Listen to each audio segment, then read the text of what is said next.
Hello everyone, this is Zeeebo and welcome to today's video. So for today's video, right, we are gonna take a break from Lily May because I've been posting a lot on her. She's amazing for today's boss, which is King Croaker as well, but she's not meta, so I decided maybe it's a time to take a break. So for today's video, we are gonna run through some speculative video, or rather speculation video, in a sense. We're going to talk about the new content, right, as well as my thoughts for the end of season stuff. So right here, this is the plan that was sort of revealed in one of the designers talk. So we are at the end of season version 1.17. so we got a new hero side story in the Lily May side story.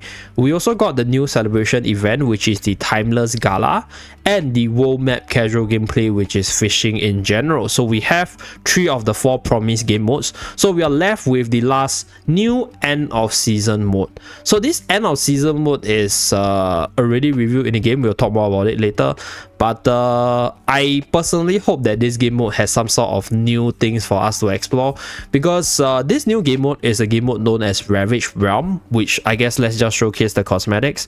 So if you go into, I just did my dailies. Okay, so if you go into my character page right here, we click on fashion right here. Okay, if you scroll down, there's this bone legacy. Okay, there's the bone braids, as well as the bone horn, and lastly the bone cape right here. Okay, so this set looks phenomenal. I think looks really nice, and if I do get it, it will probably be my new set for quite a bit. So for me, I have quite a bit of cosmetics, so I usually just change based on my vibe as to okay how I want my character dressed. So that's why we have so much, but this one looks really nice, and I'll probably use it if I'm able to get a full set. So how are you able to get this? You get this from the latest game mode, right, which is Ravaged Realm right here. So once you reach a specific rank in Ravaged Realm, you will be able to get the parts. So all the different sets, they are from the Ravaged Realm right here.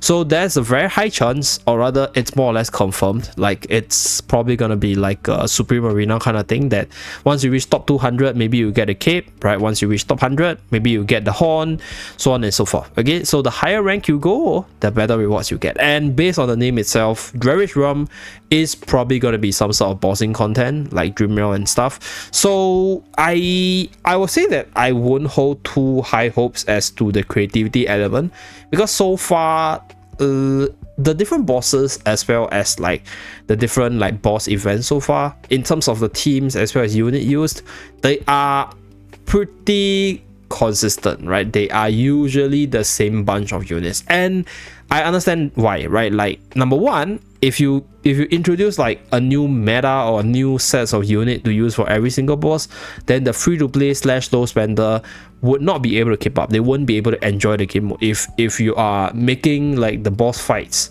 like different every single time. But at the same time, personally, this is a personal selfish thought, I feel that there should be some sort of like, I'll say, creativity being introduced into this bossing contents. Like, that's what I sincerely hope, in the sense like a new unit, or like a unit which people don't use often, see some use in like maybe specific event based game modes. You know, I mean, it's just going to be there for maybe like the last few weeks of Song of Strife. So why not make Khafra good? Why not make Velen good? Why not make Faye good, for example? So that's just like a personal thought, right? It's not like a must-have, but it will be a good to have, right? So if the developers, you're hearing this, probably something that you can consider. Maybe a way to make every other unit viable, but a way to make like all these underpowered units more powerful or more viable in this game mode. Then, you know, they will see some use there. So that's that. Very selfish thought, but just a suggestion. Next, there's also another cosmetic reviewed here, which is the Elegant High Ponytail, which is indicated by coming soon. So for this one, it's the epic rarity. So far, all the epic purple base rarity stuff are from the story or the game. So I'm guessing this should probably come to the body shop right here, because I mean, like, we are so far to the end of the season, so I don't think there's a need for them to introduce like a new story. So I have a feeling it should probably come in the friendship store, but there's also a possibility that there might be just one more mini story together with Ravaged Realm, for example, that will release the ponytail right there. So I guess we shall wait to see what Ravaged Realm has to offer for us.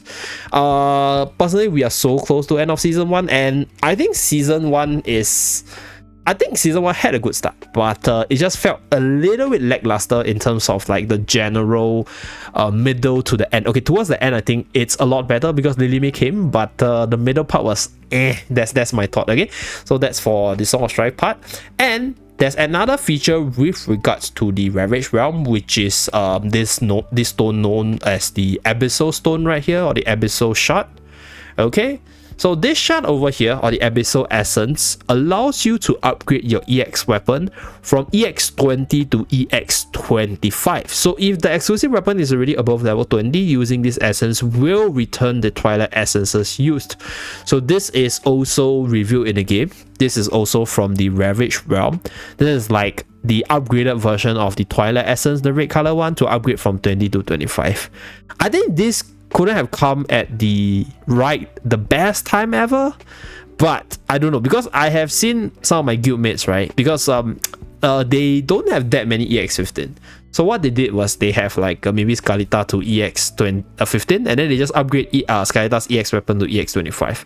So generally speaking, I don't encourage that. Like, if you have the capability to upgrade your weapons to 15 across multiple units, you should sort of spread out the Twilight Essence, because I mean, this is before the stone gets released, right? Because number one, you will be getting 0.5% stats across HP, attack, physical defense, and magical defense per level. So from 20 to 25, you are getting 2.5 times 5, right? So 2.5 times 12.5% worth. 10% worth of stats, sorry. So 2% times 5, so you're getting 10% worth of stats here.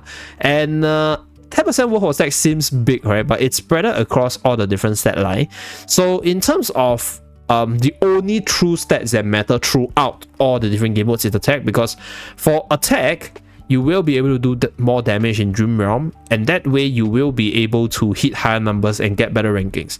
But for HP as well as the defenses, not saying that it's not important, it is important in surviving, but for most of the late game endless Dream Realm bosses, additional 2% across the different defenses is not going to change out how well you survive anyway. It's just like maybe like a min-maxing surviving, like maybe 1 second, 2 second thing. So if you're somebody who's a massive whale and you care about those sort of min-maxing, then go ahead, okay, go and max it to 25. But the cost of upgrading, right, from 15 to 20, I'll just use a 15 weapon for example. So yeah, we have Smokey here. So Smokey is 15. So for EX15 to 20, it's 25, 25, 25, 25 for the essence. So 25 times 5, it's 125. Okay, but from 20 to 25, okay, it increases exponentially because it's 50, 75, 100, 125, and then 150. So that's 500. So upgrading one weapon from 20 to 25 costs you as much as 4 weapons from 15 to 20. So when you evaluate the increase in stats across your whole team, right, compared to the increase in stats of one unit, honestly speaking, if you have the chance or you have the capabilities, you should upgrade your 15 to 20 for all the other weapons instead of just power leveling one weapon itself. Okay, so that being said, this stone is going to be massive, especially amongst the top spenders or competitors of the server, because, right, as much as 10% more stats from 20 to 25 on one unit is not that impactful in all honesty, but when you have 5 units with 10% more stats, that could actually change out the late game competitive dynamics. So this stone over here will be the most sought after resource for all the whales or big spenders. So we shall see how they balance out this issuing and how many people can actually get this Episo Essence in the late game. So I myself will probably be going after this because I kind of want to upgrade all my EX20 weapons to EX25 just for the min-maxing stuff. So that's that, just a personal preference stuff. And yeah, that's pretty much it for this video. Just a very simple teaser for the upcoming contents on the game itself. And thank you very much for tuning in. Do remember to like and subscribe. See you guys again in my next video. Bye guys.